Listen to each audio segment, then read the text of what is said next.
Alors, pour le dernier dans la série des crânes, on a un représentant des mammifères, puis l'espèce, c'est un ours.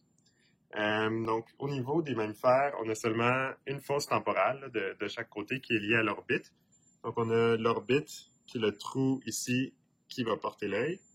Puis juste derrière, il y a un espace vide, qui est dans le fond la fosse temporale. Donc, si on l'ouvre un peu, on voit peut-être un peu mieux. Donc, l'orbite au devant et la fosse temporale, derrière.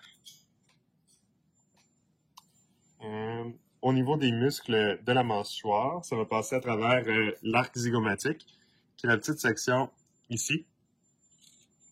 Puis l'arc zygomatique va être lié au squamosal, qui est ici. Donc, c'est l'os ici. L'articulation chez les mammifères va se faire entre le squamosal et le dentaire. Donc, le dentaire qui est toute la section d'os de la mâchoire inférieure ici.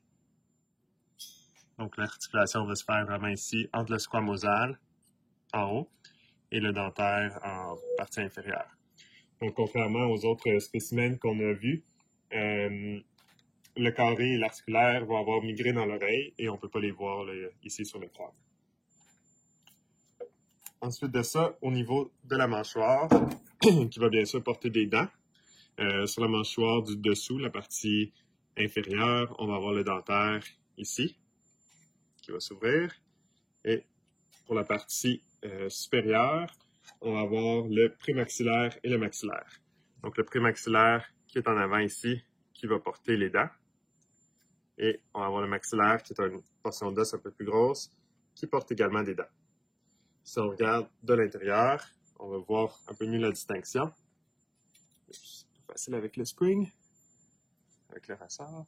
Donc on a le prémaxillaire là, qui est l'os ici, qu'on voit la distinction entre le prémaxillaire ici et le maxillaire. Puis le prémaxillaire ainsi que le maxillaire vont faire partie du palais secondaire qui est tout dans la cavité buccale ici. Donc on voit bien, comme ça, jusqu'en bas.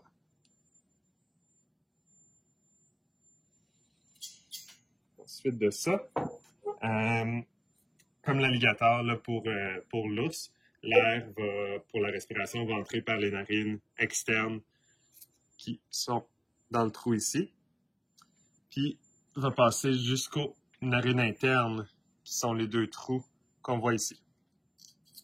Je vais essayer de montrer un autre angle, comme ça. Donc les narines externes qui sont ici.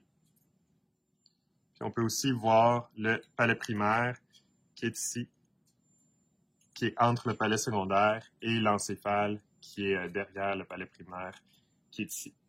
Donc un peu comme avec le crocodile, le fait d'avoir un palais primaire ainsi qu'un palais secondaire permet à l'ours de respirer lorsqu'il mastique.